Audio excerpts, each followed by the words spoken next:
বন্ধুরা, এখন রথযাত্রার সময়কাল। এই সময়কালকে শাস্ত্রে অনেক পবিত্র সময়কাল বলা হয়।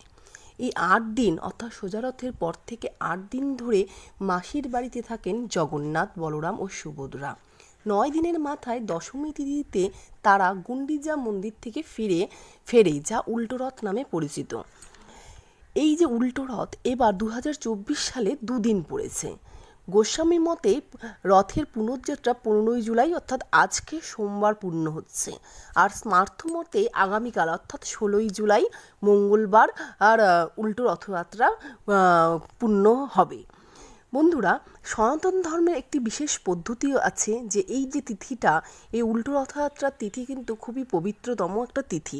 এই সময় কিছু কিছু কাজ করা যায় না, আবার কিছু কিছু কাজ করলে সংসারে কিন্তু শান্তি সারা বছর বজায় থাকবে এবং জগন্নাথ দেবের কৃপা লাভ হবে। এই সময়ে অর্থাৎ উল্টো রথযাত্রার দিন এমন একটি জিনিস আছে যেটা কিনে নিয়ে আসলে বাড়িতে সব সময় সুখ, শান্তি এবং অর্থের সমাগম ঘটবে। সেই নিয়েই আজকের ভিডিও। পুরো ভিডিওটি দেখবেন। রূপা ক্রিয়েশনসে সকলকে স্বাগত জানিয়ে আজকের ভিডিওতে মূল পর্বে প্রবেশ করব।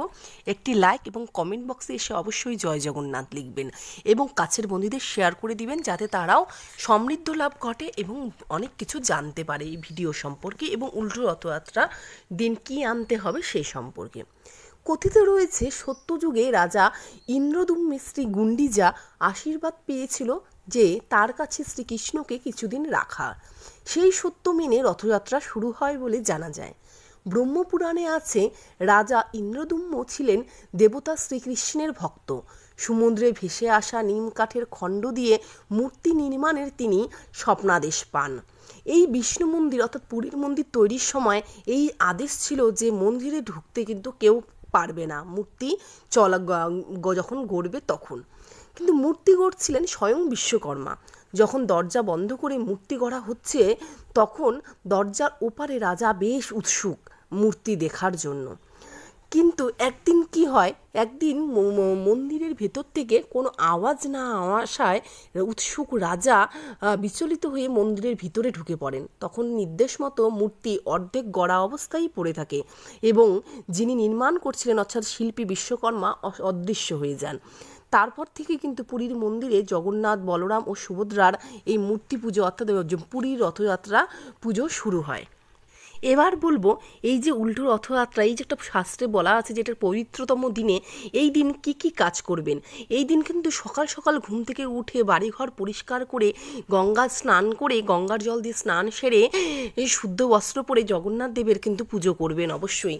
জগন্নাথ দেবকে ফল, মিষ্টান্ন, ফল হিসাবে অবশ্যই কাঁঠাল, আম সব কিছু মিষ্টান্ন দিয়ে জগন্নাথ দেবকে ভোগ দিবেন এবং সেই ভোগের প্রসাদ খেয়ে উপবাস ভঙ্গ করবেন। এই দিন কোনো খারাপ কাজ অর্থাৎ আমিষ আহার করা একদম চলবে না। এই দিন কোনো পরনিন্দা, পরচর্চা, নেশা জাতীয় কোনো মাদক দ্রব্য সব কিছু আহার থেকে বর্জন করুন।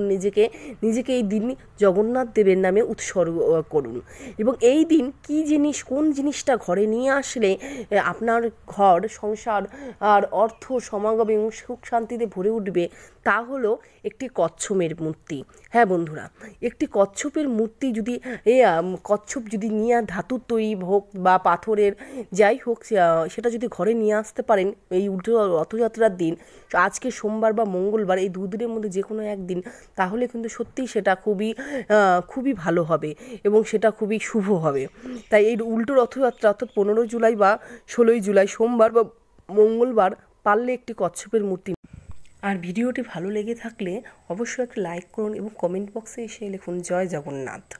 সামনের বছর আবার দেখা হবে এবং সব ভালোভাবে আমাদের কাটবে।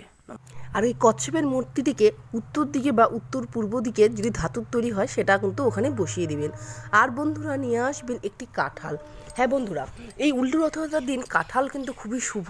এই ফলটি নিজেরাও যেমন খাবেন সেরকম জগন্নাথ দেবকেও ভোগ হিসাবে অর্পণ করুন এবং সেই প্রসাদ পাশাপাশি সমস্ত সেই বাচ্চা শিশুদের মধ্যে বিলিয়ে দিন এবং নিজেরাও খান। তাই বন্ধুরা, এই দুটো জিনিস যদি উল্টো রথযাত্রার দিন যদি নিয়ে আসতে পারেন তাহলে খুবই শুভ হবে এবং জগন্নাথ দেবের কৃপা সারা বছর বর্ষিত হবে সংসারে।